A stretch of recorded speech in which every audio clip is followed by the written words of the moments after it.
Welcome to Secular Soup. Stay tuned for real talk about atheism, feminism, politics, parenting, and whatever the fuck else Amy and Amy want to talk about, because this is their show. And get ready for a whole lot of motherfucking profanity. You want to hear a secret? I won't tell anybody. Go ahead. If I sit next to you, I'm going to get gonorrhea. It's going to jump into me. Just two ladies hanging out. Is it okay for me to make fun of his neck waddle if I make fun of my own neck waddle? I'm not sure. That's a real ethical conundrum. Would you know if you were born a lizard person, or can you be like adopted into? I think you know. You're such professionals. You really are. Buckle up, bitches. It's time to have some soup.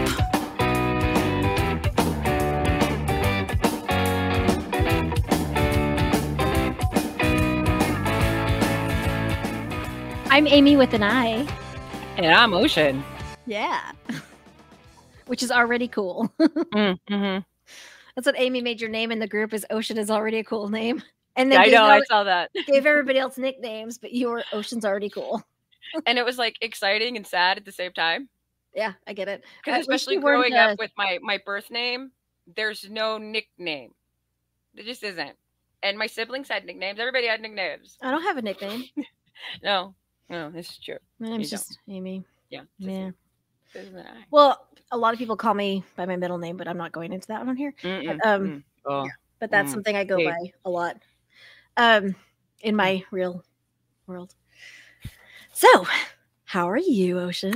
It's been 2 weeks. It's been 2 weeks. I went camping. It was glorious next to the river. I slept like a baby, but apparently my blood chemistry has changed because the mosquitoes love me. I had to hide in my tent a lot, and it was like an Alfred Hitchcock movie of how much mosquitoes would just cling to the screens of my tent to try to get to me. There are several people like 100 yards, not even that much, literally away from me, standing right there, right over there. They're not undercover, nothing. You could go suck on there, but you're clinging to this tent. It's so funny. I don't understand this at all. Oh, that was fun, but I had ultimately planned on doing pretty much nothing on that trip. I just hoped that I could have done it around the campfire, drinking with the friends instead of hiding in my tent. Hanging out, doing nothing, drinking. Yep. Those are all my favorite things to do.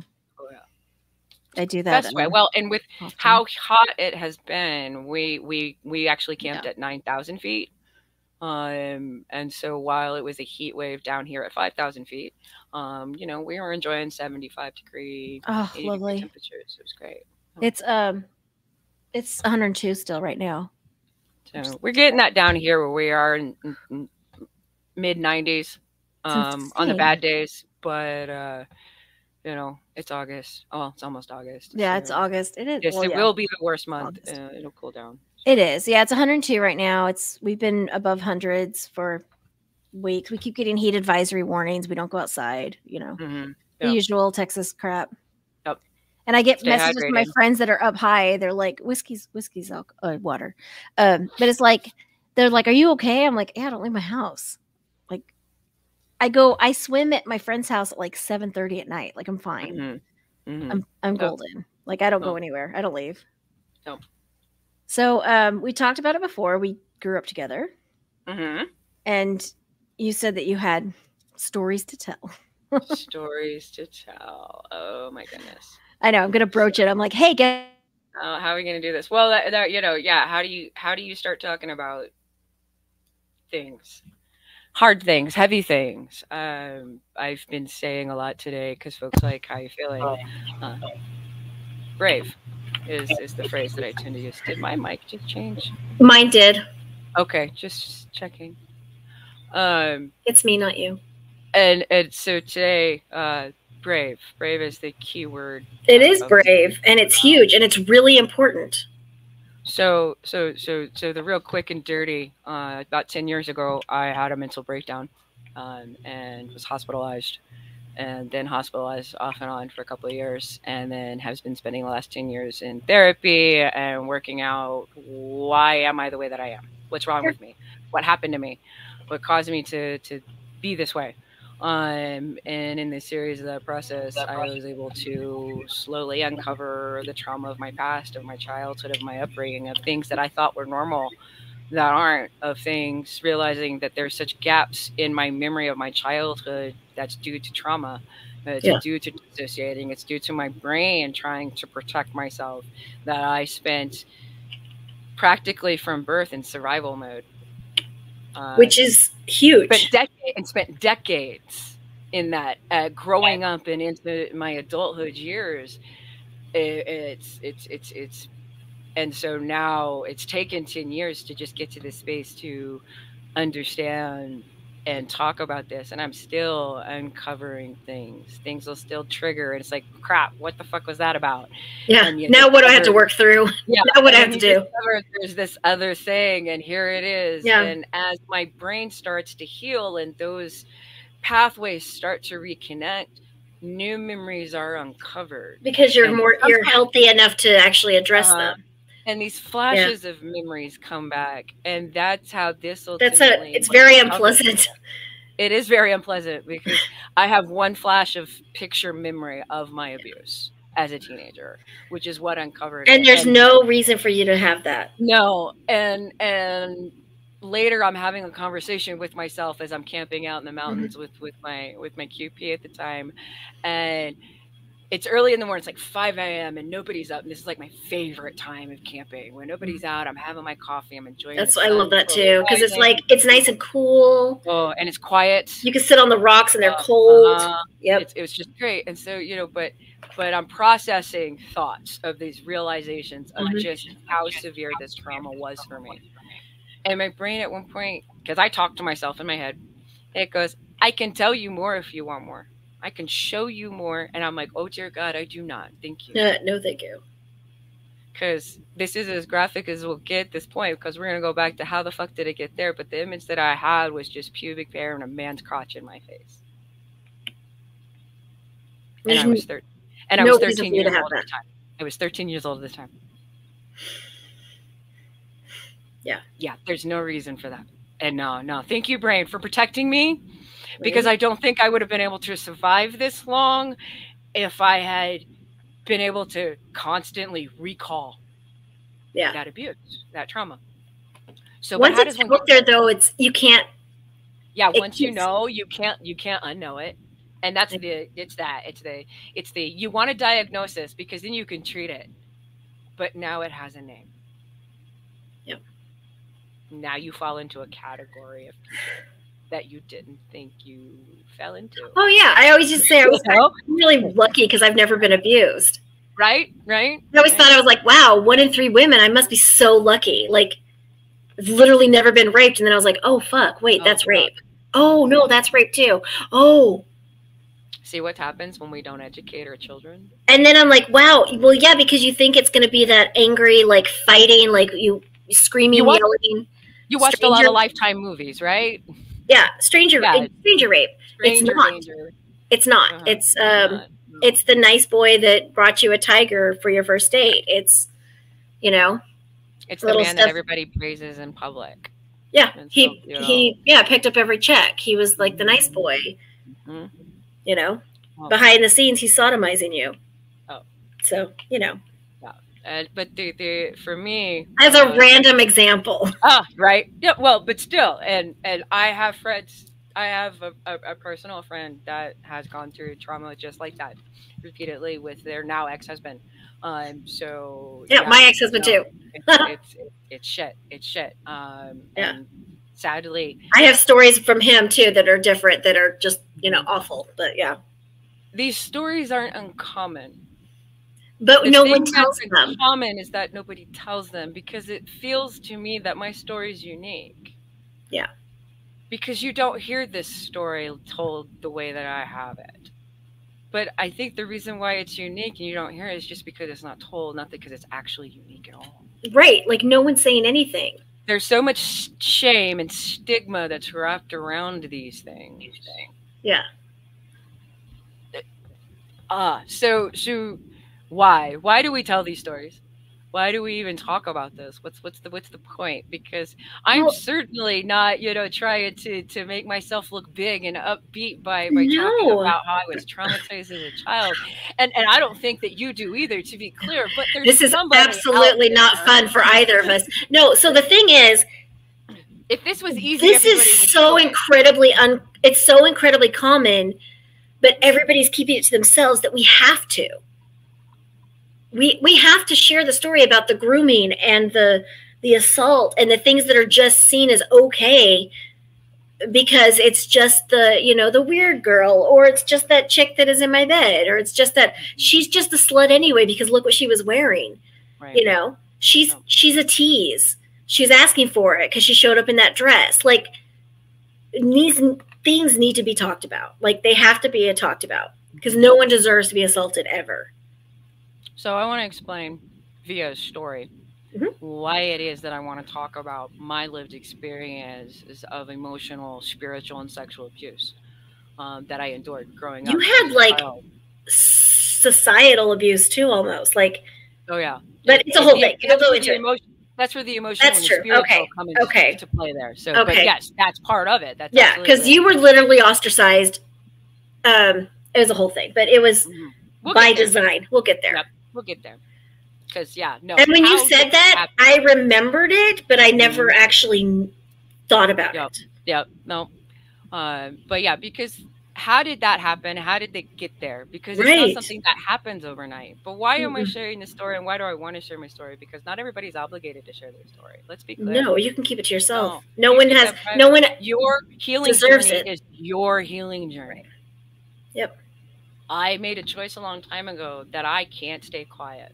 No. But I've been given a gift to speak. And so, and then obviously I can't either. I can't stay quiet either. and then you, Amy, and Amy with a Y, blessed me with this platform here. Yeah, absolutely. Speaking about this publicly because I have talked about this on my Facebook page. I have. You have a lot in closed groups, but this is the first time out loud in a very much more public forum and recorded for that matter. It's so important. So this story, I think, is a good story to tell, and there is bound to be a lot of people that relate to the idea, and it's a story of on any given day, there's a person walking down the street of life and suddenly find they've fallen down a hole, and it's a hole that's too deep and it's too steep to climb out of on their own. And as they're down there in that hole, a priest walks by, and they shout up, "Hey, Father, can you help me? I'm down in this hole and I can't get out." And priest writes a prayer and he tosses it into the hole and he walks on by. It's really helpful. Really helpful. Yeah. So later, a doctor walks by. "Hey, doc, man, can you help me out? I'm down here in this hole and I can't get out." The doctor writes a prescription and he tosses it down the hole and he walks on by, as doctors often want to do. Did he have a sample too, though? Probably. Because I'm down for the sample. Help him while he's still down in the hole. You're going to get the sample. Then there's a prescription to go fill it. I understand that, but I would enjoy the sample while I was in the hole. I'm just saying. So more time passes by, and a friend walks by. "Hey, Fred, can you help me out? I'm down here in this hole and I can't get out." And the friend jumps in the hole. "Dude, the fuck's wrong with you? Now we're both stuck down here." And the friend turns and looks at this person and goes, "Yeah, but I've been down here before. And I know the way out. I want to be the person who jumps in the hole. Exactly. I've been down there before, and I know the way out." Exactly. God, what I wouldn't have given if somebody had just shined a flashlight, just a hand to hold. Because there's days that shit, you don't know if you're going to make it. You don't know if you can handle one more realization of what the fuck happened to you that caused you to be so fucked up. The choices that were placed before you and the ones that you selected, hoping that maybe that would be the right choice. Then you went to the priest. Yeah. And you didn't get any more out of that hole than you were already in it. So that for me is why. Because I've been down here before and I know the way out. There's another bit of this because we do talk about religious trauma here and spiritual trauma. Because both of us have it. And considering that on top of it all, my sexual abuse at this point as a teenager happened at the hands of my bishop, there's another layer on top of that. And because there's the power dynamic. There's so much. And again, so there's much more of that we can't even explain it all in one show. There's no way. No, we won't be able to. Because you can't explain an entire culture. You can't. But we can give an idea of where we were at. So there's another reason. There's a quote by Tracy Harris, who is part of the atheist experience. And she states, either you have a God who sends child rapists to rape children, or you have a God who simply watches and says, when you're done, I'm going to punish you. If I could stop a person from raping a child, I would. That's the difference between me and your God. Yeah. So the Mormon Church is all about the child trafficking thing these days with the sound of freedom and everything, but they're literally doing nothing about the abuse and rape that's taking place within their own buildings. It's a jingly keys, like they're distracting. There's a lovely meme that goes around from time to time, and we really see it way too often. It's the churchgoers shocked after their pastor is arrested for sex crime. Shocked? A quick Google search indicates that half a dozen religious leaders are arrested for sex crimes almost weekly. It's time to stop the faux outrage and shock and confront the issue. I've had Mormon parents tell me that paying for background checks is too high a price to pay for the safety of their children. Background checks. The Mormon Church, who has so much money, has convinced their members they can't afford these things. They have to protect their children. Members clean the church. Even they don't even have someone clean the church. Isn't that wild? They don't even have a weekly cleaning staff. No, and they don't even teach anybody how to properly and safely use these chemicals that are industrial grade. No, we're cleaning the church every week, every Saturday morning. The other quick caveat I want to give up, to be clear, though, is that it's not, and this is a quote from Quinn Cummings, which is part of roomtothrive.com, and it states, it's not that all religious people are predators. It's that predators gravitate towards environments where maleness and authority are not to be questioned, and shame can be leveraged. Absolutely. So it's not the church that creates the predators, it's the church that creates an environment where they feel safe. To perpetuate. Yeah. It's like the Scouts. Like the Scouts aren't full of predators. Scouting was an amazing program. Scouts is an amazing program for a lot of people and a lot of reasons. Oh, and it's helped a lot. But having a leader one-on-one with young boys, creates an environment. It's, it helps a lot of people. Same thing with anything, like swim coaches or whatever. You're like, but like there's always something. Right. No. And the child is never to blame. Yes, absolutely. Never. None of this is never, ever, ever. It's never your fault. You didn't do anything. You're not evil. You're not asking for it. You're not doing anything ever. I figured out my microphone finally, which is good. Yay. A friend of mine just said predators feel empowered when no one is allowed to question them. Absolutely. Especially when they're in a place of power. So Oxygen.com did an article back during the Jeffrey Epstein days. And he was bad, right? Very bad. Very bad. Pedophile of awful. I'm kidding. I watched so many documentaries on him. I'm like, oh my God, like the audacity of those rich white men, like just flying women and flying in men, and like, are you fucking kidding me? Like, the name of this article was "What Do Sexual Predators Look For in Victims?" Because at this point, for me, this is common knowledge. And it probably is for you as well, Amy. And so I wanted to provide a little bit of context and source, so we're not just talking out of our ass. Right. But you've been in this for so long. Yeah. It's common knowledge for you. It's just like, but don't take my word for it. So, and so a quote from there is that experts say sexual predators do have a pattern when it comes to selecting victims to abuse. Okay. Dr. Daryl Turner, a forensic psychologist who has consulted the FBI and law enforcement across the country for various cases, told Oxygen.com that he has interviewed hundreds of sexual predators. When asked if most predators seek out victims with a deliberate checklist in mind, or if they select their victims on some sort of subconscious level, he had a clear answer for that. He said the decision is absolutely calculated and deliberate. Wow. Quote, Dr. Daryl Turner says, I had a guy describe to me just by flipping through Facebook pages what they look for possible victims. They can tell by what's posted and what's not who's going to be more likely to succumb to their manipulations. As a bishop of a Mormon church, everything about me and my family is at their fingertips. Yep, 100%. So while Facebook wasn't a thing, social media wasn't a thing when I was growing up, this is how they were absolutely able to be like, he had your family records. Oh yeah, he had my family records before we even moved there. Right. I mean, and so he was my bishop too, but I had been in the ward longer than he had. I don't think that came into play, but it might have. It might have.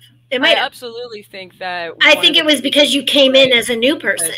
I wasn't established. Established. Yeah. There's the word. You weren't established, and I had been. I mean, I wasn't popular in anything, but because I was weird. All Mormons are tall, thin, and blonde, and I'm a short redhead. But everybody knew your family, and you had friends, and people talked to you, and it would be harder for him to isolate you. Yeah. I will also have. I was also really mouthy. Like I was known to be mouthy. Yeah, that more self-assertiveness and thinking for yourself. Literally have been known to be mouthy. Not that you're not mouthy, but I was known to be mouthy. You were known to be mouthy, but afterwards. I was a punk little shit face, and you were, which is why we were friends. Yeah, that's why we were friends. Because we were both like, because I look like I'm not. I look like I'm sweet. I'm not. You know this, but I'm not. Oh, I'm so excited for when you finally come out here, so that especially JJ gets to meet you. Because I'm like, no, I don't think you understand. You don't understand. Well, and I look like I can't even describe it. Like I look like kind of an uptight bitch. Like honestly, I can't help it. Like I look super uptight and kind of sweet, and everybody talks to me, and I'm not.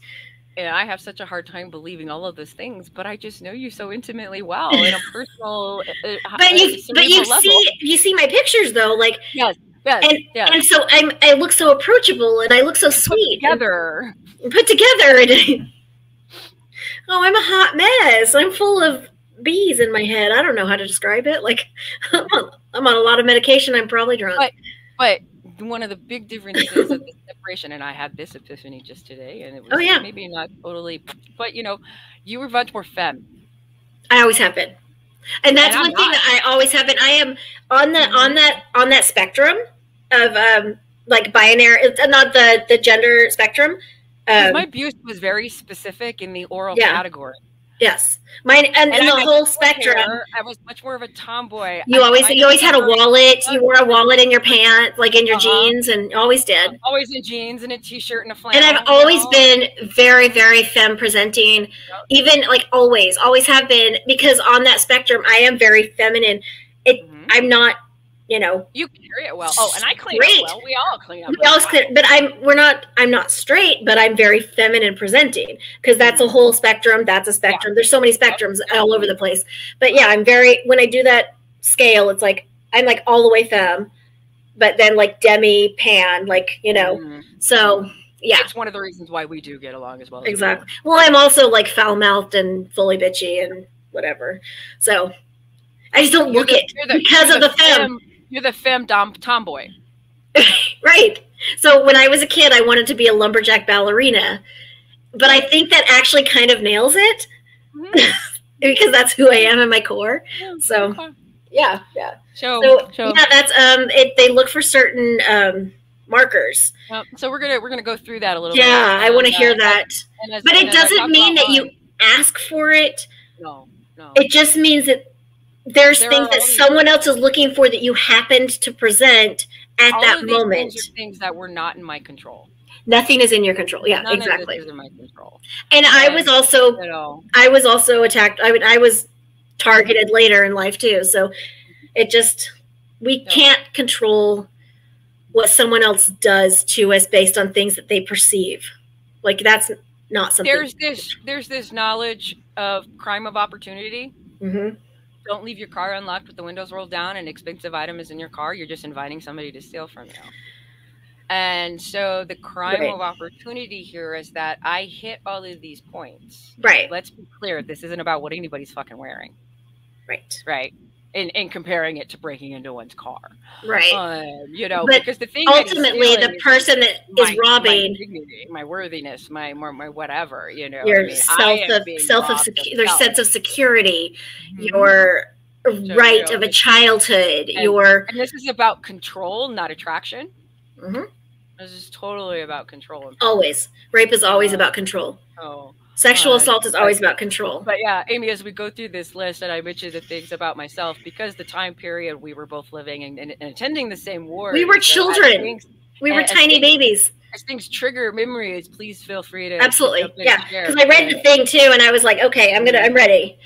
Well, and never mind that. Yeah, you can probably pinpoint how you fell into certain categories for your own personal experience. Probably, which is sad and shitty, but here we are. Well, both of us were groomed. There's a reason why this list exists. We were raised to be victims. Mm-hmm. The environment.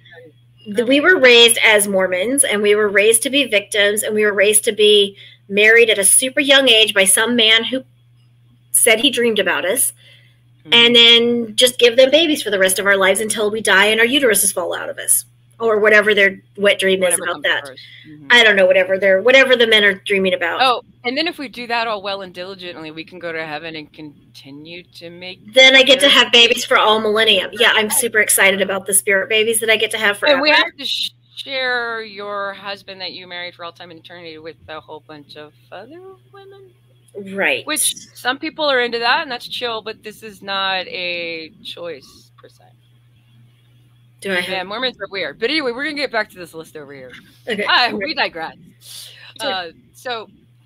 What do sexual predators look for when searching for possible victims? One of the first ones they look for is people with broken families. This isn't necessarily broken homes, because what defines a broken family? Right. Because I didn't think I came from a broken family. I didn't think I did either. But I did. We're still happily married, I thought. Because what examples was I given of what wasn't happy or what was a happy marriage? I don't know. I always thought it meant divorce, but it wasn't. I always thought it meant divorced. But, here we are. So Turner, the forensic psychologist, because we're still quoting from this article because they broke this down very beautifully for us. Good. Turner said that predators look for people with broken families, people who are going through a rough time, and people who seem to have less of a community. So someone brand new. We'll pop real quick on what my bullet points here, and we can delve into some of this. Because first off, my father worked all the time, and if he was always gone, and he was always gone, and for parts of my childhood, he was gone for a whole year because he was overseas in the Navy. But even after he was out in the reserves, and he was having a civilian job, he worked 60 hours a week. Yeah. I don't think I met your dad. He was always checked out. I didn't meet your dad until I had known you for a while. I think I finally met your dad. Like, I was staying the night one night, but it had been a while. And then I met your dad, and I was like, but it was like, because here's like, hey. The other quick caveat that I hadn't marked down is that my parents were not steady, active attendees of church. Yeah. So there's a lot of mine were, but they weren't in there. Gaslighting and cognitive dissonance going on here. And their behaviors. And my mother was depressed all the time and spent all her time in a room. I mean, you probably just picture a woman in a bed in a dark room with the fan on all the time. Yeah. This was and then yelling people, yelling up the stairs. Well, we had an intercom. An intercom. That's at right. One point, because the kids were upstairs and the parents were downstairs. I remember that. The idea was, as they retire and get old, they won't be able to go upstairs anymore. So might as well. But they never did anyway. No, they never did. It was really strange. And also, neither one of them socialized. Yes. Connie had one close friend from childhood, which is why we moved to San Antonio to begin with. But by the time we moved to Hawaii 4.5 years later, they were no longer friends. Connie had cut that friendship off. This was her childhood friend. And so by then, and that was it. So for us, we were the new family in town. It was just the 5 of us and the Mormon church. So like, I came prepackaged. Yeah. As far as these markers just right here were concerned of first day of church, right? Yeah. Which is how you and I met. We met through church. We did meet through church. We lived in the same spot where we went to the same middle school and then I did high school, so it was just a thing. Yeah. So, and you moved to the ward. What were you, 11? I 12? Was just shy of 13. Just shy of 13. Okay, so you're 12. So you were 7th grade. Yeah, it was the end of 7th grade. End of 7th grade. So you show up, you don't know anybody. Your parents are always gone. And you met me and one other friend and no one else. What was that? Yeah, because our ward was also really rough. I didn't have small children. There wasn't the youth. There wasn't our group, our age group. There were a couple of boys, but they were all assholes. They were just straight up assholes. Like, I was not friends with any of the boys. I was friends with like one or two of the girls, and that's it, because everybody in the ward was like snobs. I was more friends with the girls and some of the guys in the other wards in our state. Yeah, absolutely. Me too. I went to our same building. Because I was right on the line. I was friends with Timber Ridge. But no, they were all like, the boys were assholes. I'm not friends with any of the boys.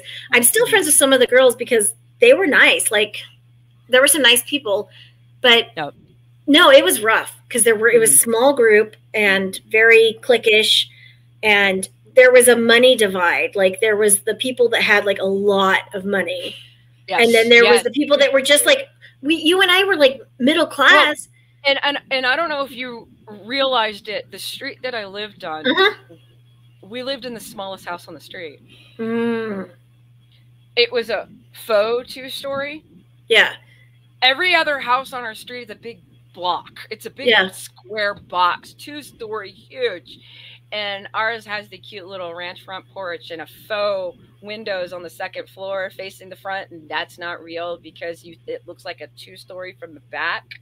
It's because it was like it was the 1.5. It was the 1.5. It was the 1.5, and it was one of the only. There wasn't very many of the small houses like that. I thought it was perfect. Your house was great. I loved it, but yeah, when you look at that neighborhood, you think that I come from money. Same. I had a police officer when my having a problem with where I lived. Like, why did you run away from home? Look where you live. And I'm like, fuck you. Because, well, dude, where I live has nothing to do. Because we moved home in high school. You know this. I remember you guys moving into the new house later. The big house in the big house. That was a big deal. That was a big house, but oh my god, it didn't matter. Like, it doesn't matter. No. Guess what? You're still being ignored. You're still being, whatever. You're still getting yelled at. The problem is just moving with you.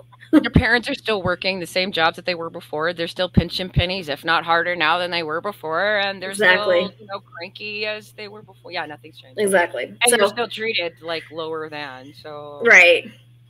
Yeah, and they made it important that they stayed in the ward when they moved into the bigger house. So they were looking at only houses on these streets. Like, it was very specific. They didn't care about the schools. My sister had to change middle schools. They cared about the ward boundaries. So we had to stay in the same congregation, not the same schools. Even though schools matter way more than congregation. But yeah, that was what mattered to them. That's just insane to me. Yeah. So then they look for people lacking in confidence. Which is... So let's remember... Every teenage person, too. But especially moving. I moved practically every 2 years. Yeah. And you'd moved from Alaska to Texas. From a small military base in Alaska. Yeah. Let's be very clear. I mean, Alaska's remote to begin with, but it was even more remote because it's out in the Aleutian chain. Yeah. And it consists of 2,000 people, half of which are single military people. So the school's tiny. And you had really good friends there, though. I did because I stepped into puberty there. So, yeah, and so you had like a really good established friends, and you were pulled away from that and thrown into the middle of like. I went through a major culture shock because you go from military brat culture to Tex-Mex culture of San Antonio. San Antonio is a lot of fun, but that's major culture shock. San Antonio has a weird culture. I've never lived anywhere that has San Antonio culture either.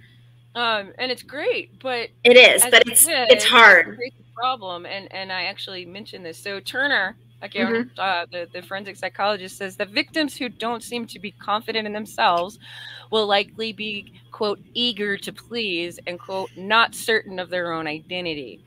They go for people who are marginalized.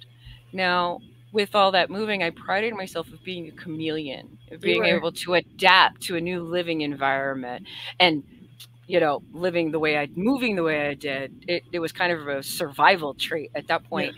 Later, decades later, as I go through my recovery healing journey, I discovered that this is a trait of borderline personality disorder.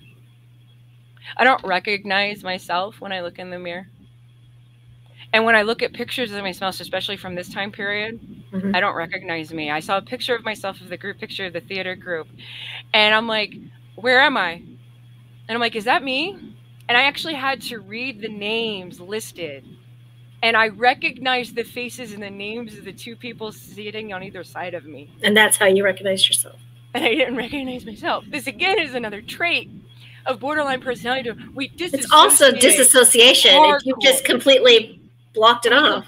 Completely and because I grew and see most cases, not all, but most cases of borderline personality disorder is something that's developed over a long period of time, and it starts at a young age. I don't have a before the trauma to go back to. There is no before. I understand that. And I didn't. Yeah. And so, you know, but that trait, it also made me very isolated. It made me very alone. But I did those things. I had no idea what it was I was doing. All I knew is that I wanted to be wanted and accepted. You know, you're moving somewhere new. My little brother, when he was small, he's like, "Hi, I'm Andy. Will you be my friend?" Like, dude, and everybody was like, "Sure." Yeah. He had my brother over for video games. Like, okay. Yeah, the constant moving absolutely did not help this situation.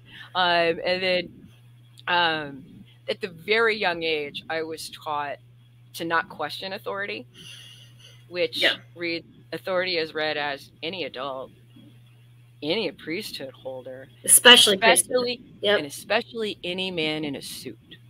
In the leadership positions, you are everything they say. So while I have confidence maybe of going a little toe-to-toe with a person of the same age as me as a kid, especially somebody a little younger, and I feel like I know a little more. When it came to adults, even as an adult, I was still looking for the more adultier adult because I don't have permission. And that shit's not funny. I can joke about it. No, you and seriously, I can joke about because the adultier adult in the room. But the honest truth is we were raised as women to be submissive. Like, I'm in college and I'm walking around out in public and I'm seeing people walking around going, who gave you permission to be out? Right? I always joke about that too. Like, are women allowed to be doctors? Like, are women allowed to do this? Like, who signed their permission slip? And like, and the thing is that it's so low key. Oh yeah. How that is planted that way, how it just slowly creeps in. Because it's not like there's a book that says thou shalt not do these things. No, it's literally ingrained. It is. It's in everything. It's a slow burn.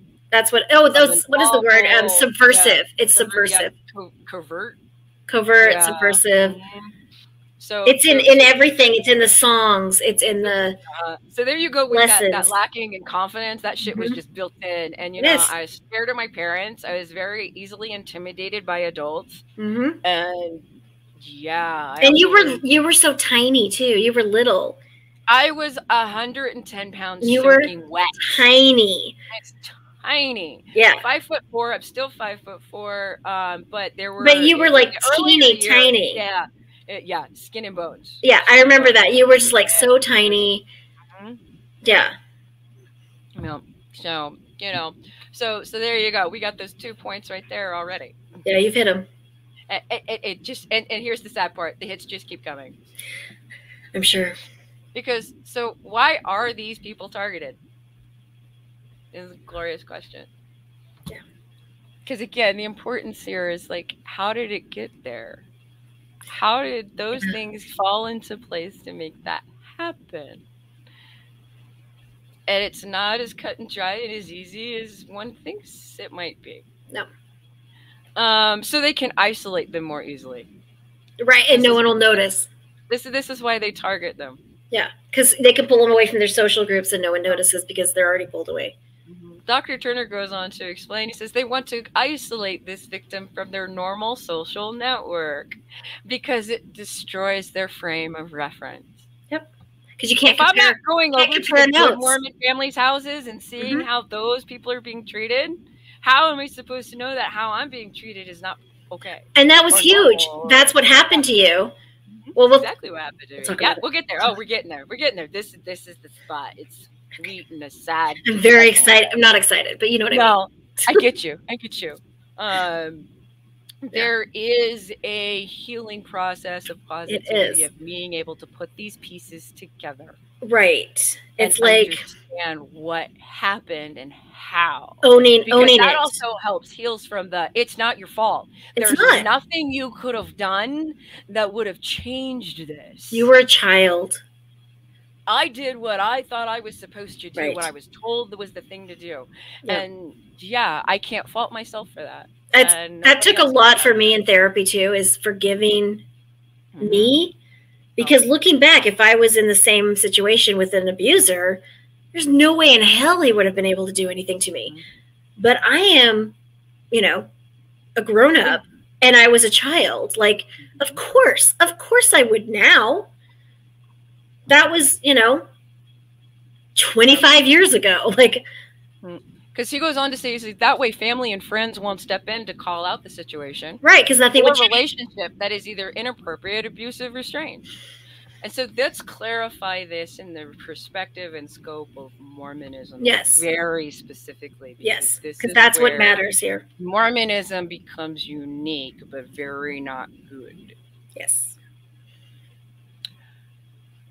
I think I'm just going to read what I wrote because it might just be more succinct. I think so. Yeah, what you wrote was really good. What I was told to believe to be a safe adult turned out to be the very person who abused me. As the new kid, already covered in sin, because my parents found out that I made out heavy with my boyfriend back in Alaska and that we attempted to have sex. So I thought I'd had sex, so I thought I wasn't a virgin anymore. Right. I was 13. Yeah. When my parents found this out, we didn't have sex. That's another story altogether. But that's how that's how I was the new kid, though, already covered in sin. Just to clarify what that statement means. Yeah, you came to town as the problem child. This is how the door was really absolutely let open. And it was easy to ensure that I stayed isolated because of that. All it took was for the bishop to mention to his wife how troubled I was and how I, the sinner, could lead other children astray. And then for her to repeat those fears to other mothers. Yeah. And thus I wasn't invited to play with the other kids at church. I had 2 friends at church. And both came from homes with less active and less present parents. As you and I were speaking about earlier, yourself and another friend. Yeah. I'm still friends with both of you too, mostly. Less with her. Right. In doing this, the bishop ensured that I did not share my experiences with anyone that might question what was happening to me and why. Absolutely. Now, I'm going to step a little deeper into that because there's a quote that I have that Glassbox Podcast posted. They did a survey. They cover Mormonism. Yeah. Oh, good. Mormonism, all these things. Glassbox Podcast is a series of different Mormon podcasts. Bill Reel, is that his name? It's been a while since I've been paying attention to podcasters. I don't know. I haven't. Anyway, they cover a lot of ex-Mormon and Mormon understanding, all these different covers therein of podcasts. Yeah. They did a survey a couple of years ago about experiences in Mormonism, bishop interviews, going through the repentance process and these sort of things. And so I answered the survey and I did it anonymously, but I'm absolutely more than happy to name myself. It's my quote. It's my thing. Their question was, because you go to the bishop's office and you tell them your sins, and then they arbitrarily tell you what you're supposed to do. Like, don't take sacrament. You're not allowed to pray in public, and you can't give talks, and you're not allowed to hold callings. They might as well put a scarlet fucking letter on my chest. I had to not take the sacrament for a while too, and we were doing. People don't notice when you don't take the sacrament as you pass because I masturbated. And so what happened was the youth were up on the stand singing for a program, and I had to pass the tray. I was they're all mortified. Yes. Mortified. See? Yeah. So I just didn't go to church the next couple of weeks that I didn't have to take it. Yeah. Because why would I go? Because see, and again, here we go, because this kind of ties into my their question and my answer of that experience in that time frame. Did your friends or family become aware of your sins at any point in the process? Were you treated any differently for the sins and repentance process? And to which I responded with, everyone knew. How could they not? I was the black sheep. I was the girl the other young women weren't allowed to hang out with. You weren't allowed to, no one was allowed to be your friend. Yep, because I might lead them astray. It's wild to me that they teach, come unto me. But when one of their members goes astray, they worry about that person leading others into temptation instead of working to bring the one that's gone astray back into the fold. How different would my world be if those parents had encouraged their daughters to get to know me and help me instead of shunning me and placing me as lesser than and not good enough? Exactly. This is how, and that's how your entire culture is groomed to allow this type of thing to take place at all, and for it to appear normal on the outside, and for nobody to question what's happening, and to make sure that I can't question what's happening because there's no reference for me to know that this isn't normal. Right, and your parents brought you to the religious leader.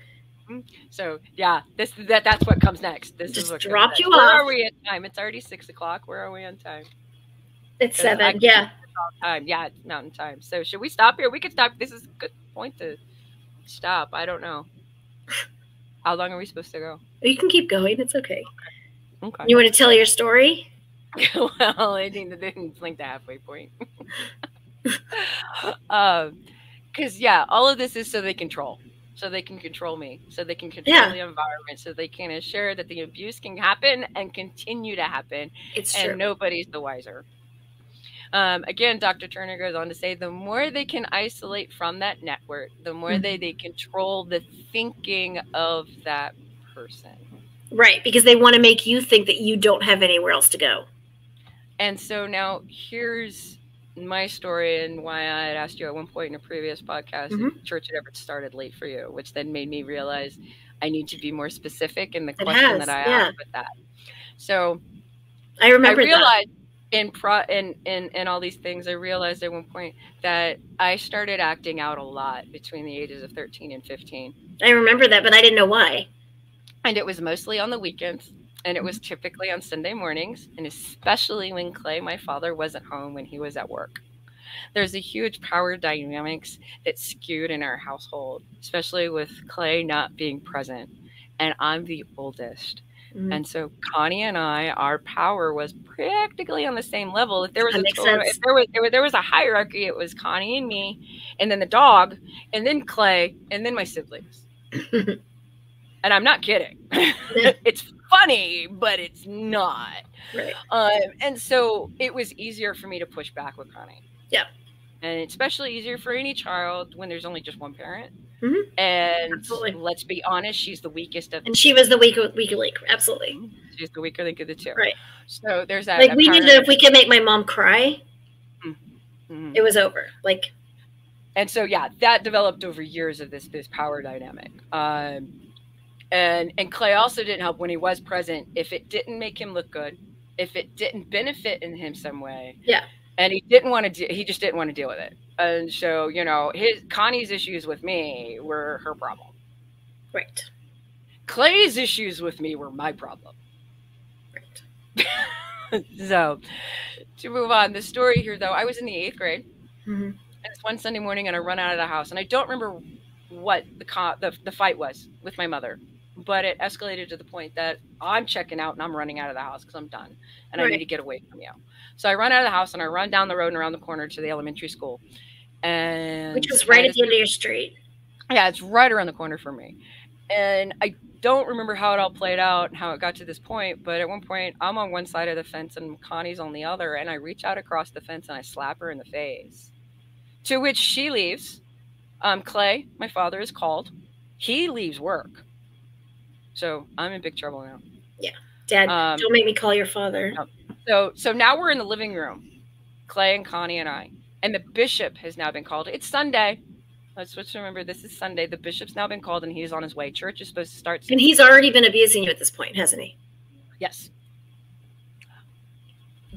Between Clay coming home and waiting for the bishop to arrive, Clay and I have a physical altercation.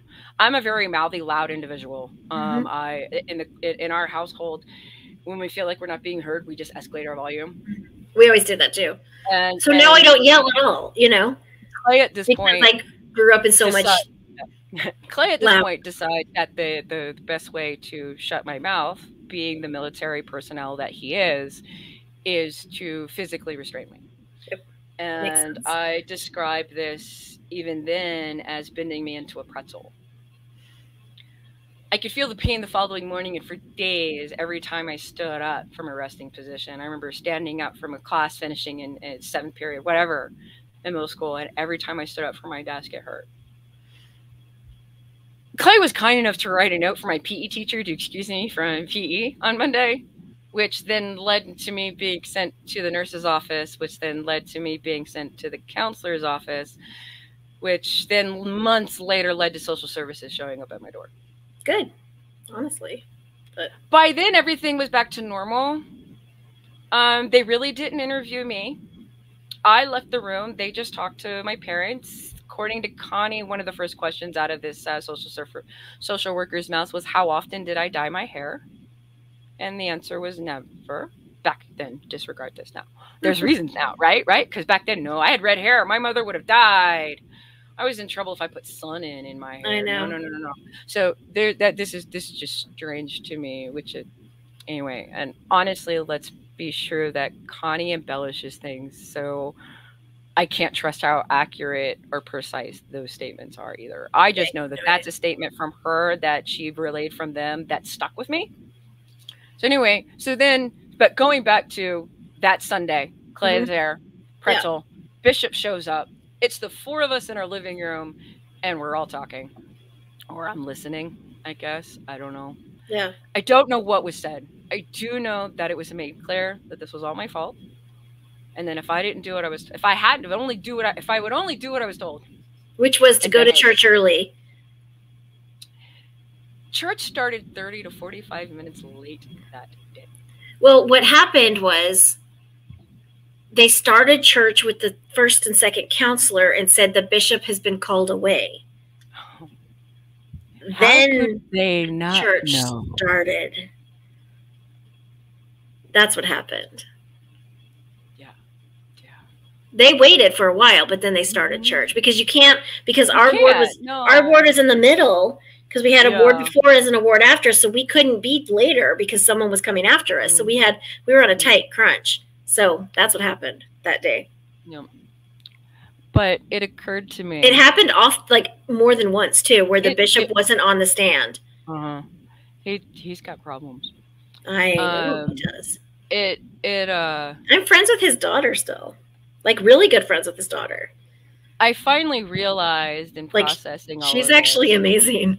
You would like that's her. Good. That's good. I finally realized in processing all this, the bishop was there to make sure I didn't say anything. 100%. The bishop was also there to help solidify, to ensure that I continued being sent to see him. Yep. And then he was just taking control of that. So they can normalize the abuse. Again, we're going to talk about Dr. Turner here. It says, once they start isolating and controlling, then they start normalizing the sex. So they normalize sex between a child and an adult, and they're going to do that gradually. He said that gradual process often involves gifts. He noted that Epstein's alleged abuse, the accuser said he would often start off with messages, and it would slowly escalate into rape. The offender has to take it from something that is bad and frowned upon and turn it into something good and universal and normal. Well, I was being promised my salvation in God's love. Yep.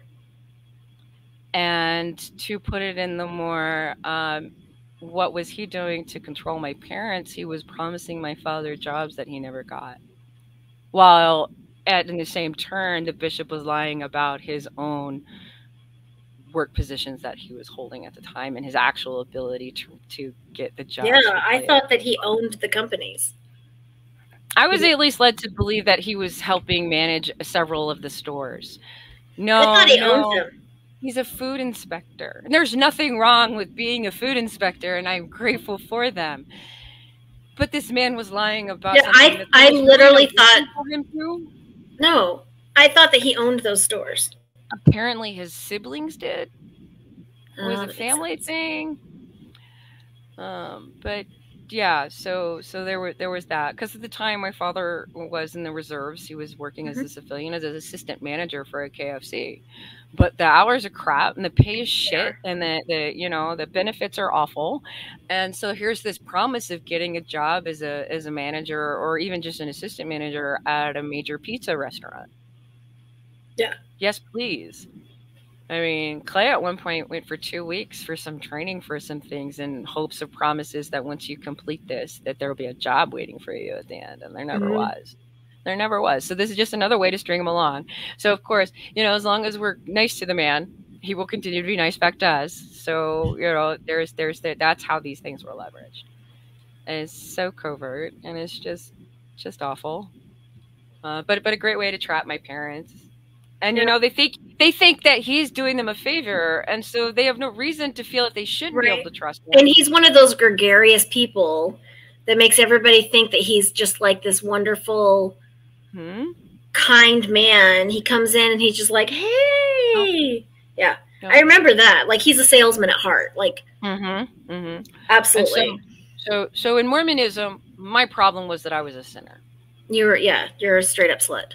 And in Mormonism, the solution to this problem is to talk about these things with your bishop. Absolutely. This is how this ties in case people are confused. As a child, you were in a locked room with a lay person. There were no windows. No windows, talking about sexual sin. Yeah. You were 13. Started at 13. Yeah. Yeah. Yeah. That's not normal or okay, but in the Mormon Church, and let's be clear that this is not a one-time visit. Sins are to be laid bare. This determines the arbitrary time of repentance during which one continues to meet with the bishop regularly. How often did you go to the bishop? Do you know how often I was disfellowshipped as a teenager? I lost count. He would disfellowship you? And then how would you get back? You go through months of just not taking sacrament and meeting all the time, and So this was to continue meeting with you. Oh yeah. Were you really happy when he was released as bishop? I moved shortly thereafter. Oh, damn. Well, by the time I started having a steady boyfriend, my sophomore year of high school, things slowed down a lot because I started lying and I stopped going. And I stopped at that point, and to this day forward, pretty much, I no longer talk about sexual things, not even to my intimate partners. There's severe, like, no, I couldn't tell you my fantasies. I don't have any. And even if I did, I wouldn't share them with you. Yeah. Because I'm going to be judged for it. Somebody's going to say there's something wrong. Or they're going to hurt you. Yeah. Or you're going to use it against you. Any all those things that were once there have been slowly, systematically. I get it. Oh, it's lifelong. That's why I don't talk about my feelings for the same reason, because I was manipulating people with my feelings. So while a 13-year-old meeting with a grown man behind closed doors one-on-one sounds really sketchy, in Mormonism, it's normalized. I remember you telling me you had a meeting with the bishop before church, and I didn't even flinch, because that's what happens. And the church building's fucking empty. Yep. Between wards? There were times when we were in morning ward, when we were the first ward, I'm showing up an hour before church starts. There's no one's there. And the clerk. The clerk might be there in his little office doing his thing, but he's behind a door doing his own thing. He doesn't notice. And it's normal. And the clerk is always the weirdest dude in the whole ward. Let's be real. So this is normalized. And in some cases, like mine, parents opt to send their children to talk to their bishops instead of a licensed therapist. Because it's cheaper. Let's be clear. Let's be very, very clear. Mormon bishops are lay clergy. They have no training. They have zero as spiritual leaders, much less as individuals to give therapy to people. Yeah, the Mormons believe the second they get the hands on the head and given the power, that they are given the gift. What do they say? The mantle is laid upon them. The power of discernment. The power of discernment, which is why I lied to the bishop constantly, because I wanted to see if he could be a lie detector. He could not. So here we go. We've got, so to tie in with what you were talking about just there about this whole, lay clergy thing. Yeah, it's we've got this lovely quote from President Henry B. Eyring. the first counselor of the first presidency at the time of this quote. That was Hinckley, wasn't it? Oh, I believe. No, I think maybe. No? I don't know. Anyway. I don't know. He says, quote, "It takes faith to believe that he, capital He, God, calls imperfect people into positions of trust. It takes faith to believe that he knows the people he calls perfectly, both their capacities and their potential, and so makes no mistakes in his calls." I mean, that's what we were taught.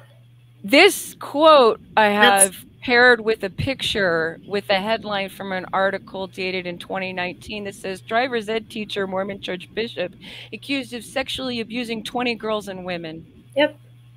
This president, first counselor of the first presidency, is telling me that God knew that when he called this bishop to serve in my ward, that he would abuse me, and that's okay. So what my mom used to say is, sometimes this quote angers me beyond belief. It's so what my mom used to say, that sometimes bishops are called so they can become better. So, but at what cost? Wait a second. Exactly. So why don't you call somebody who's up for the challenge instead of someone who's going to challenge everybody around them? Mm-hmm. Like, why would you do that?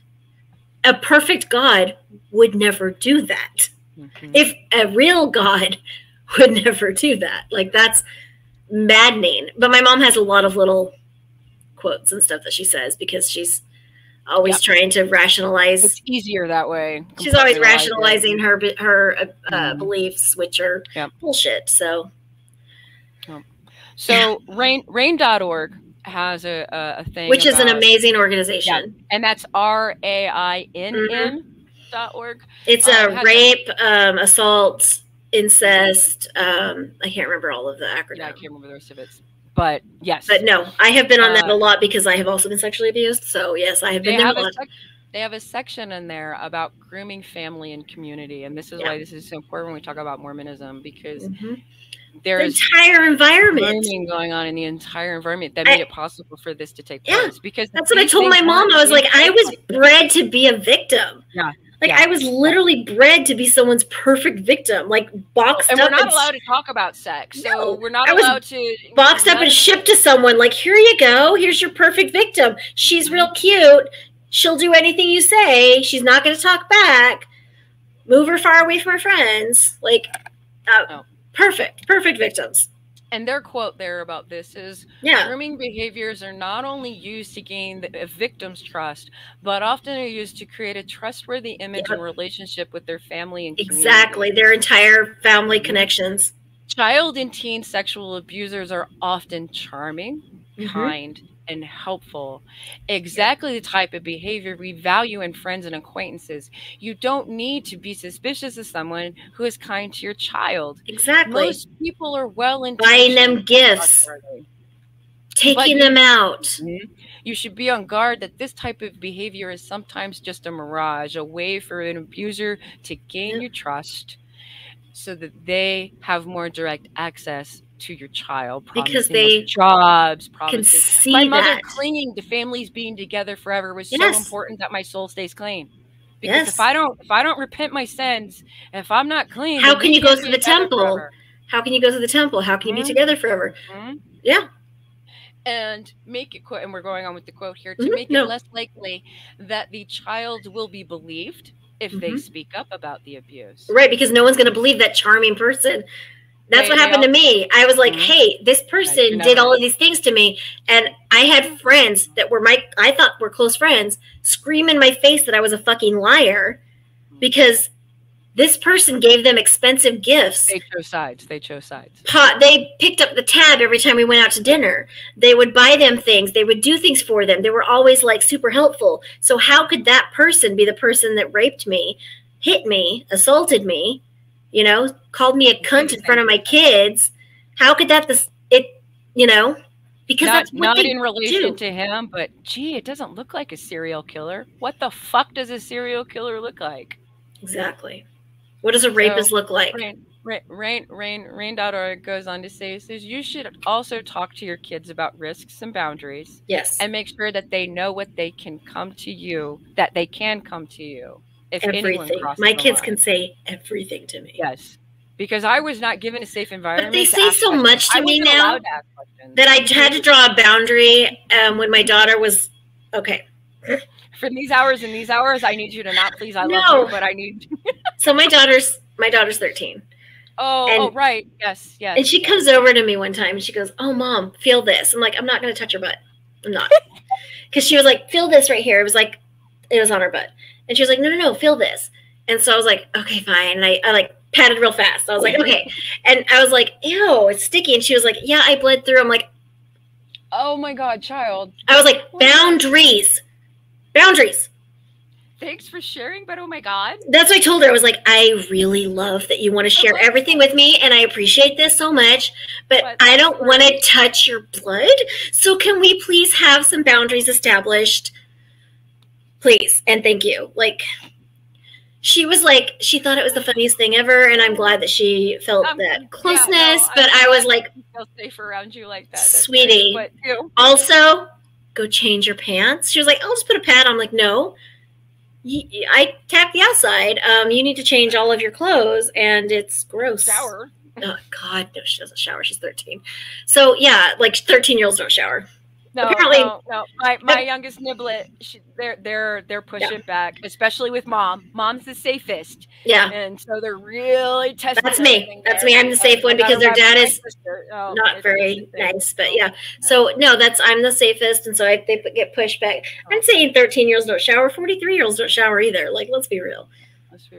I literally don't like to shower. I'm like, as I was telling you earlier, I'm like, my hair is so dirty. I'm in there, but then like, you know, it's just so much work getting there, and then I'm wet, and then my hair has to dry. It's a whole process, and it's a whole thing. I live in a dry climate, so I don't know that whole sticky problem.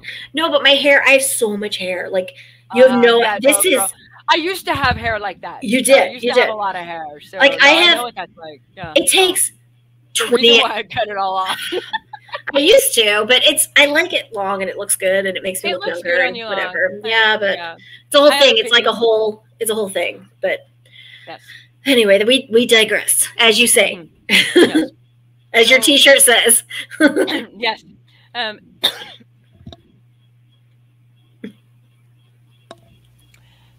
Going on further with this, they do this so that they can make the victim feel complicit. Because then it's your fault. I'm now participating in this. I'm the one that's perpetuating these meetings happening because I can't stop sinning, supposedly. Yeah, if you were every act with this man but every act with this man is supposedly a sin in and of itself. But if you were a good child, then it wouldn't have happened. Right. So it makes you feel like, well. No. Turner goes on to explain that. Yes, I deserved it. Yep. Which is really fucking sick. Really, really, really, really fucking sick. But we should send this episode to him. This is how these things are able to come about. Because people are like, how does this happen? This is how it happens. So it's not cut the thing that makes me mad is people that are like, well, I would never. Why didn't you leave? Why did you allow that to happen? My father, it's a slow boil. It's like and a couple of years ago when I finally told him, when I finally put all the pieces together, he's like, if only you told me. My mom said that too. That is not the response you give a survivor ever. My mother said, as a parent, when we're talking about I wish you had told me. If you told me, I would have done something about it. I quote, oh my God. If you hadn't been dropping me off, and I go into this at this point. Yeah. So, because Turner does go on to say that the reason that the gifts and money are there is often to give and make them feel complicit to the sexual acts. The guilt and shame sinks in. These manipulators convince these girls, and we're talking about Jeff Epstein at this point, but any victim of sexual abuse particularly, that they are at some fault for, which is easy for them to believe, sadly, so that they don't go and report it. I was dissociating, so I wasn't even remembering the abuse to tell anybody. And that's, so The bishop showing up at my house that Sunday was solidified that my parents would continue to drop me off at the church building an hour before church started every Sunday. And when asked what was I wearing, I will always tell you it was my Sunday best. Exactly. And even if you're Mormons are very fucking particular about modesty and what. Even if you were naked, though. Yeah, no, clothes don't matter. This isn't about attraction. It's not about attraction. It's about control. Yeah. But no, you were a child in a child's Sunday dress. That's what you were in. Alone, I'd be dropped off at the church building. For an hour, I'd endure my bishop's sexual abuse. And after that, I would sit for an hour and 20 minutes staring at him as he sat with the bishopric overseeing sacrament meeting. I never spoke up because I dissociated. How could I not? The mind can handle so much. The gaslighting, the cognitive dissonance caused so much confusion in my head. Later, I'd learned that there is nothing wrong with me. No. My mind did exactly what it was designed to do under such trauma and stress. When every adult says, I'm a sinner, and going to the bishop is the thing I must do to absolve myself of such sins, how was I to understand that what was happening to me wasn't okay? Much less, who was I supposed to tell if I had understood? This man of God. When growing up, all I had was my parents and 2 younger siblings, when I knew nothing else but my home life and church life. And after all, I was the sinner. So much shame. There's a checklist of how to recognize the signs of a child that's being molested. And there's categories based on the age groups they're in, because younger children will behave differently than older children. They do. And for the first time, I looked at this list and I checked off which ones I fell into. Signs of molestation of adolescents 9 years and older. Depression, check. It's a chemical imbalance. Nightmares and trouble sleeping, check. Screaming in your sleep? Weird. Night terrors, oh my God. Oh, wow. Doing poorly in school. I was never expected to do well. So being 2.5 and a C average student was fine for my parents. Yeah. And there were days that wasn't even very good for me. So there's that one. Promiscuous activity. While I wasn't having sex with everybody, I was not hesitant to fool around with anybody who'd have me. So, there was a lot of heavy petting going on. Drug and alcohol abuse is not one that I check, thankfully. But that is, again, a very common thing, even with young teens, to start abusing things to, escape. Signs of aggression, I guess I can highlight that one because I did get that way with my mother in certain spaces. But I wasn't as aggressive towards other people, so I didn't mark that one. Running away from home, I did that multiple times. You did. That was a very regular occurrence to me. Fear of reoccurring attack. This is not a fear of mine. It's where one of the parts of the dissociating kind of protected me to not have that trigger of constant. I mean, I was on alert all the time. I just didn't know why. What I used to do is I remembered every detail. I thought I had a really great memory. I do, but turns out remembering every detail about every room you're in is actually a trauma response.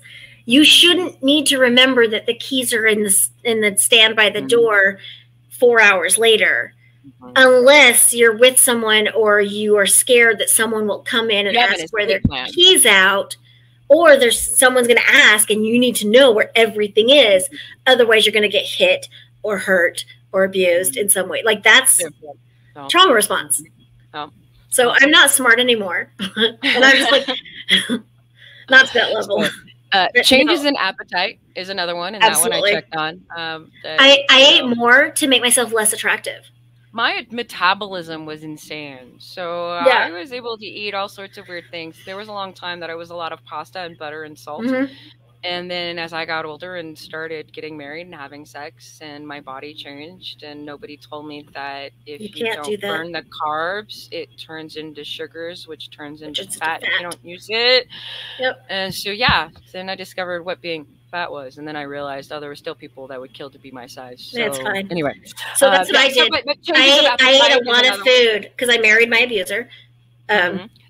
So for some people, there was a pregnancy scare, but not pregnancy, but early pregnancy can be another sign. The next 3 that I'm going to read, I do mark off on. Because it's reproductive coercion. We talked about that. I've had that. Suicidal thoughts and gestures. That's where we'll be real here about that. Another one is overly mature behavior. You're so mature for your age. Yeah, thinks it's trauma. Yeah, because I have to be. Because I'm the adult in this room. Yeah. In my family life, I was the adult in the room. Yeah. And there's stories about that in adulthood. We can do a whole other episode about that. And then another one, and then the final one there is I'm exuding anger toward being forced into situations out of their control. Which 100% you were. Absolutely. Absolutely. And that's why you would run away and you'd try not to go to church because you were furious. And when I would run away, I'd run away to my friend's house that was in the other ward and asked to go to church with them. So it's not a bad ass. That I was trying to not go to church. This wasn't a kid that was just like, I don't want to go to church and that's why I'm running away. No, I don't want to go to this ward. Which is what my brother was doing. He was running away. I don't want to look at this man. Right. I don't want to. You don't want to have to go to that meeting. I didn't understand that that's why I was doing those things. Toby knows I'm upset. But he's my emotional support cat. He is. I have some too. Yeah. So the other thing they list is other emotional, behavioral, psychosocial indicators of sexual abuse in children. The first 3 I don't mark at, but are markers to note. Aggressive sexual behavior. Setting fires, showing cruelty to animals. But these last 4 I do mark off. Running away from home. Acting especially clingy and dependent. I did that a lot with my boyfriends. I did that a lot with my small friends that I would grow attached to. Having poor social skills. I don't. And when we get into talking about having a more intimate relationship, we could talk about that another time too. That's a whole other. That's a whole other. But it falls into poor. It absolutely does. It comes into a whole thing where you attribute the wrong amount of weight to it too, because it's not healthy in your brain. Right. And then the last one there is being withdrawn or isolating oneself from social activity. I absolutely do that, but I still am an antisocial person. Do you know how many mutuals on Wednesday nights I spent on the back of the church step in the parking lot? And nobody ever came to get me. Nobody came looking for me. Everybody probably knew where I was, but nobody cared to do anything about it. So there are those things. I didn't know you were there. Yeah. Well, and then I would get because I was always dropped off late. See, I was always dropped off early. Yeah, so because my parents were like, "Oh yeah, it's Wednesday." And then I would just hide in a different room because no, I'm not doing this. I graduated from seminary because Drew got a scholarship. Yeah. So, but that's the breakdown of how I fell into these spots, and I hit all the markers that made. And he took absolute control of this. And how he controlled and manipulated that system, not only with me and my parents and my family, but with the entire church community that we belong to. Yeah, we'll have to dive into it deeper again too, because it's about an hour and 40 minutes. Yeah, but no, that's the end of that one there. So this is because see, that's the abuse itself of what fully went on is important. That's what happened, but it's what led up to it. How do we prevent it from happening in the future is by knowing how it ended up happening in the first place. Right. Like, don't let a man alone with your child ever an hour before church without windows or accountability and to be clear, I'm dropped off and my parents don't come to attend church afterwards. No. They don't show up in the chapel an hour later to join. They didn't even go to church at all. They didn't go. No, your parents were never at church. They dropped off the kids. No, there was nothing. So all I could do was sit there with my siblings. Yep. And dissociate. I think you sat with us a lot. I did sit. We all, our two families sat together a lot. Yeah, because all of the kids lined up as the same ages, and so we all sat together. Early. And we were friends. And save a row for you guys. Yeah, and then we would get there and early. No, my parents were never early. My mom was always like, my mom lives in Stress Town, but she doesn't think she has anxiety. So I call her a carrier. That's how she survives, though. I know, it's a whole thing. Stressing and taking everything on, she'd have to face herself. Yeah, I know. It's a whole thing. And I have sympathy for her. And I have compassion. We can do a whole mother's episode. It'll be fun. I have compassion, but I also know that the effects to me have been the same. Understanding where she's coming from doesn't mean I didn't get damaged by her. Hurt people, but that still doesn't negate the hurt that they cause. Exactly. So, yeah, I really appreciate you sharing your story. And I want to hear, as much as you can tell and much as you want to talk about. I'm really fascinated by, because we were living parallel, and we were so close together, and our lives were entwined, but it was so different. And that's really interesting to me, because we both had such different experiences in the same bubble. Even our families are parallel, the whole thing. Everything was parallel, but we were in the same bubble, and everything was same, but it was so very different. Right. So I'm very interested to examine that and explore that over the next couple of weeks. And I want to thank you and Amy again for giving me the space to do this. Of course. Thank you. It's amazing. And I appreciate you. I do. I welcome questions. Yeah. I don't have things to hide. No, I'm not giving names. Don't ask that. And no, I'm not giving details about the abuse itself specifically. Don't ask that either. Doesn't matter. That's not what matters. That's not the part. No, what matters is the environment that cultivated it, and the aftermath therein. And the aftermath and what that affects you. Every choice I've made from that point. Right. What he actually did doesn't fucking matter, because that's his shit. That's the poison he put in the world, and that doesn't matter. And yes, I plan on writing an autobiography. Yeah. If somebody wants to get me a laptop. Because I can't write that in my house. Anybody want to rent a cabin for me on the river with a hot tub? For a month? Anyway, shut it up. Side note. No, that's amazing. So you can leave. I'll go ahead and wrap up the show. But I love having you here, and I love talking to you, Ocean. Bye. Bye. Bye. Thanks to all of you motherfuckers who put up with the Amy's droning on week after week. If you enjoy their delightful bitchcraft, please follow them on all of the social medias and send them all of your money on Patreon or PayPal. You can find them on these platforms by using the Google machine. It's not hard. If you want to bitch with other fans about the show, join the Secret Soup Talk Facebook group. If you want to tell Amy and Amy to fuck off personally, you can send an email to secularsouppodcast@gmail.com, although it may go unanswered. Please rate and review the show on iTunes, Facebook, and wherever else you can review things like this. It will help spread the soup gospel far and wide. And hey, text someone right now. Tell your friends. As always, we'll leave you with the vocal stylings of Mr. Eli Bosnick. Secular soup creed. Soup is the ultimate virtue. It's delicious, nutritious, patriarchy smashing, racism fighting, warm and fuzzy, human affirming, fun having, anti-theist, glitter throwing, tummy satisfying, pair of new shoes fulfilling, diversity seeking, happiness. Minestrone, beef and barley, chicken broth and split pea, gazpacho, tomato, clam chowder and potato, chicken noodle, beef noodle, egg drop and ramen cup, miso, gumbo, leek and pho. Grab a bowl and taste the magic. Slurp even this.